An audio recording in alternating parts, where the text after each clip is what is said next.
everyone, Miss Bacon here again. Today I'm going to read you Giraffes Can't Dance by Giles, Andreae and Guy Parker-Rees.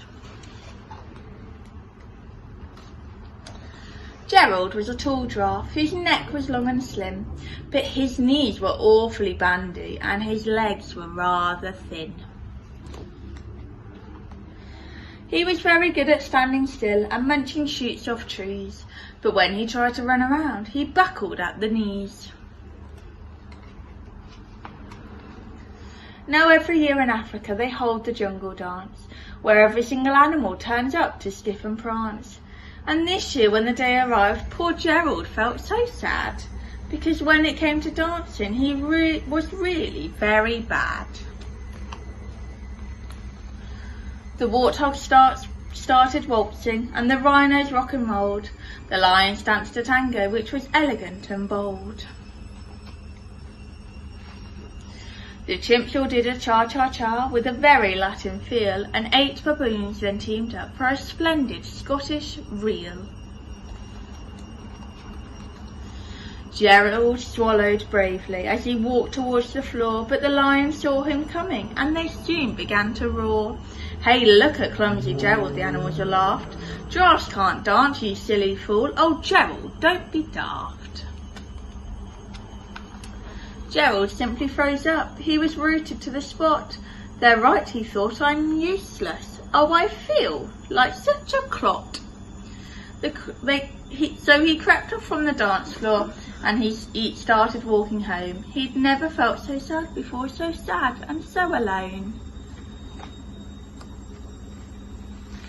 Then he found a little clearing and he looked up at the sky. "The moon can be so beautiful," he whispered with a sigh.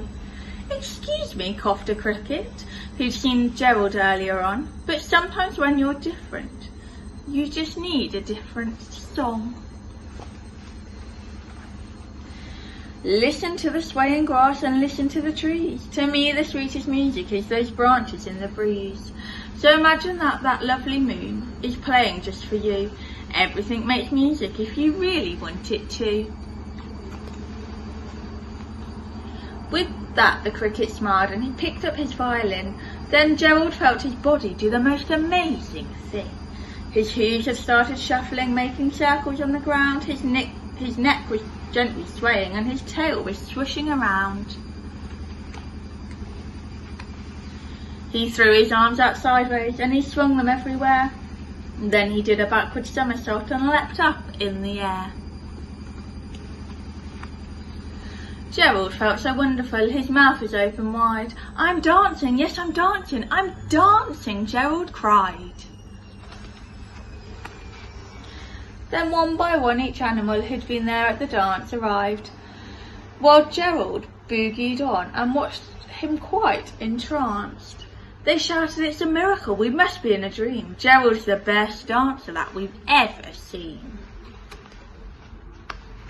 "How is it you can dance like that? Please, Gerald, tell us how." But Gerald simply twizzled round and finished with a bow. Then he raised his head and looked up at the moon and stars above. "We all can dance," he said, "when we find music that we love." That's the end of my story and I hope you enjoyed it.